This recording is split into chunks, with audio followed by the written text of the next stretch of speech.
ಸಂಪೂರ್ಣ ಸಾವಯವ ಕೃಷಿಕರ ಸಂಘ ಮಳವಳ್ಳಿ ಇವರ ವತಿಯಿಂದ ಮಾರ್ಚ್ 6ರ ಶುಕ್ರವಾರ ಬೆಳಿಗ್ಗೆ 10 ಗಂಟೆಗೆ ಬಿ.ಆರ್. ಅಂಬೇಡ್ಕರ್ ಭವನದಲ್ಲಿ ರೈತರಿಗೆ ಒಂದು ದಿನದ ಕೃಷಿ ಕಾರ್ಯಾಗಾರ ಏರ್ಪಡಿಸಲಾಗಿದೆ ಎಂದು ಕೃಷಿಕರ ಸಂಘದ ಅಧ್ಯಕ್ಷ ಎಂಎನ್ ಮಹೇಶ್ ಕುಮಾರ್ ತಿಳಿಸಿದರು. ಸುದ್ದಿಗೋಷ್ಠಿಯಲ್ಲಿ ಮಾತನಾಡಿದ ಅವರು, ಅಡಗಲಿ ರಾಸಾಯನಿಕ ಗೊಬ್ಬರ, ಅಮೃತವಾಗಲಿ ಕೊಟ್ಟಿಗೆ ಗೊಬ್ಬರ ಎಂಬ ಘೋಷವಾಕ್ಯದೊಂದಿಗೆ ಸಾವಯವ ಕೃಷಿ ಮತ್ತು ಸಾಂಪ್ರದಾಯಿಕ ಕೃಷಿಯನ್ನು ಉತ್ತೇಜಿಸುವ ನಿಟ್ಟಿನಲ್ಲಿ ಜಿಲ್ಲೆಯಲ್ಲಿ ಸಣ್ಣ ಪರಿವರ್ತನೆ ಉಂಟುಮಾಡಲು ಹಾಗೂ ದೇಶಿ ತಳಿ ಸಂರಕ್ಷಿಸಲು ರೈತರಲ್ಲಿ ಜಾಗೃತಿ ಮೂಡಿಸುವ ಉದ್ದೇಶದಿಂದ ಒಂದು ದಿನದ ಕಾರ್ಯಾಗಾರವನ್ನು ಹಮ್ಮಿಕೊಳ್ಳಲಾಗಿದೆ ಎಂದರು.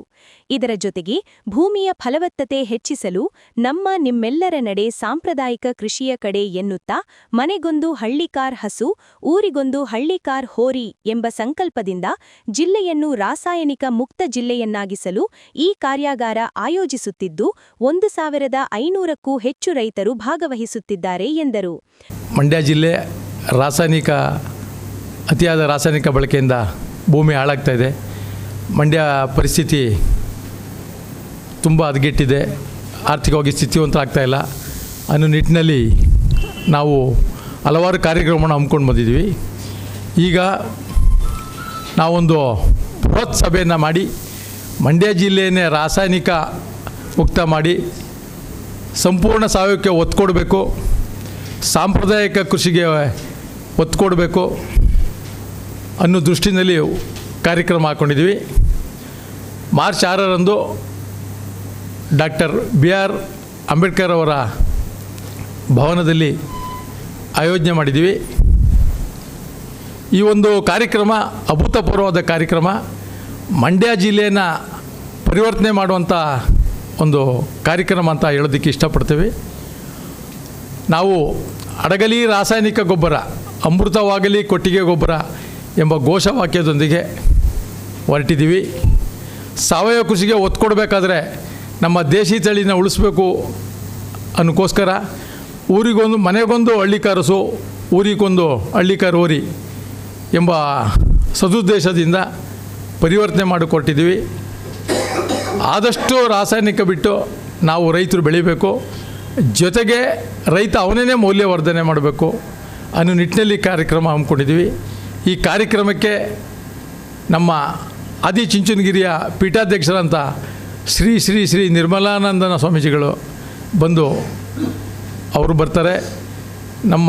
ನಿಮಗೆ ಗೊತ್ತಿರೋ ಹಾಗೆ ಈ ದೇಶದಲ್ಲೇ ನಮ್ಮ ದೇಶಿ ಕೃಷಿ ಪದ್ಧತಿ ಉಳಿಸ್ಬೇಕು, ಸಾಂಪ್ರದಾಯಿಕ ಕೃಷಿ ಪದ್ಧತಿ ಉಳಿಸ್ಬೇಕು, ದೇಶಿ ತಳಿ ಉಳಿಸ್ಬೇಕು ಅಂತ ಒಟ್ಟಿರ್ತಕ್ಕಂಥ ಮಹಾಸಂತ ಕಾಡು ಸಿದ್ದೇಶ್ವರ ಸ್ವಾಮೀಜಿಗಳು ಬರ್ತಾಯಿದ್ದಾರೆ. ಹಾಗೆಯೇ ನಿಮಗೆಲ್ಲ ಗೊತ್ತಿರೋ ಹಾಗೆ ಇಲ್ಲಿ ವಿಶೇಷ ಜಿಲ್ಲಾಧಿಕಾರಿಗಳಾಗಿ ಜನಮನ್ನಣೆ ಪಡೆದಂಥ ಈಗ ಕೆಂಗೇರಿ ಪೀಠಾಧ್ಯಕ್ಷರಂಥ ಶ್ರೀ ಶ್ರೀ ಶ್ರೀ ನಿಶ್ಚಲ ಸ್ವಾಮೀಜಿಗಳು ಬರ್ತಾಯಿದ್ದಾರೆ.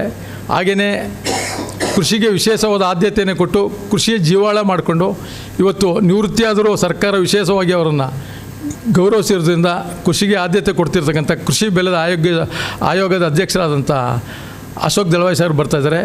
ಹಾಗೆಯೇ ನಮ್ಮ ಜಿಲ್ಲೆ ಹೆಣ್ಣು ಮಗಳು ಸೊಸೆ ಕೇಂದ್ರ ಸರ್ಕಾರದ ರಾಷ್ಟ್ರೀಯ ಗ್ರಾಮೀಣಾಭಿವೃದ್ಧಿ ನಿರ್ದೇಶಕಿ ಹಾಗೂ ಕೇಂದ್ರ ಸಚಿವರ ಕೃಷಿ ಸಚಿವರ ನೋಡೆಲ್ ಆಫೀಸರ್ ಆದಂಥ ಶ್ರೀಮತಿ ರಾಜೇಶ್ವರಿ ಮೇಡಮ್ ಅವರು ಬರ್ತಾಯಿದ್ದಾರೆ. ಅವರು ಮುಂದಿನ ದಿನಗಳಲ್ಲಿ ಮಂಡ್ಯ ಜಿಲ್ಲೆಗೆ ಅತ್ಯಂತ ಏನೇನು ಕೃಷಿ ಸವಲತ್ತುಗಳು ಬರ್ತದೆ ಅದ್ರ ಬಗ್ಗೆ ತಿಳಿಸ್ಕೊಡ್ಬೇಕು ಅಂತ ಬರ್ತಿದ್ದಾರೆ. ಇವರೆಲ್ಲ ಒಂದು ಸಂಪನ್ಮೂಲ ವ್ಯಕ್ತಿಗಳು ಬರೋದ್ರಿಂದ ಅವತ್ತು ಅರ್ಥಗರ್ಭಿತವಾಗಿ ಕಾರ್ಯಕ್ರಮ ಇರಬೇಕು ಅಂತ 3 ಗಂಟೆ ಕಾರ್ಯಕ್ರಮ ಹಮ್ಮಿಕೊಂಡಿದ್ವಿ. ಆ ಕಾರ್ಯಕ್ರಮ ವಿಶಿಷ್ಟವಾಗಿರ್ತದೆ. ನಾವೆಲ್ಲರಿಗೂ ಹೇಳ್ತಿರೋದೇನು, ನೀವು ಯಾವುದೇ ಕಾರ್ಯಕ್ರಮ ಬರ್ತದೆ ಈ ಕಾರ್ಯಕ್ರಮಕ್ಕೆ ಬರಬೇಕು ಅಂತ ನೋಂದಣಿ ಮಾಡ್ಕೊಳ್ಳಿ ಅಂತ ನಾವು ಅವ್ರಿಗೆ ಹೇಳಿದ್ವಿ. ಅದೇ ರೀತಿ ಪೂರಕವಾಗಿ ಸ್ಪಂದಿಸಿ 1000ಕ್ಕೂ ಹೆಚ್ಚು ಈಗಾಗಲೇ ನೋಂದಣಿ ಮಾಡ್ಕೊಂಡಿದ್ದಾರೆ.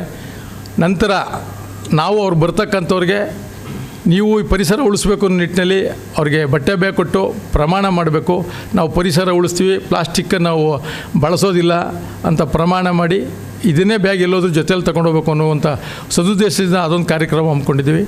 ನಂತರ ನಮ್ಮ ಬಂದಿರತಕ್ಕಂಥ ಸಂಪನ್ಮೂಲ ವ್ಯಕ್ತಿಗಳು ಅತಿಯಾದ ನೀರು, ಈಗ ಗೊತ್ತು ಮಂಡ್ಯ ಜಿಲ್ಲೆಗೆ ಶಾಪ ಆಗಿರೋದು ಅತಿಯಾದ ನೀರು ಬಳಕೆಯಿಂದ, ಆ ನೀರು ಬಳಕೆ ಕಡಿಮೆ ಮಾಡಬೇಕು.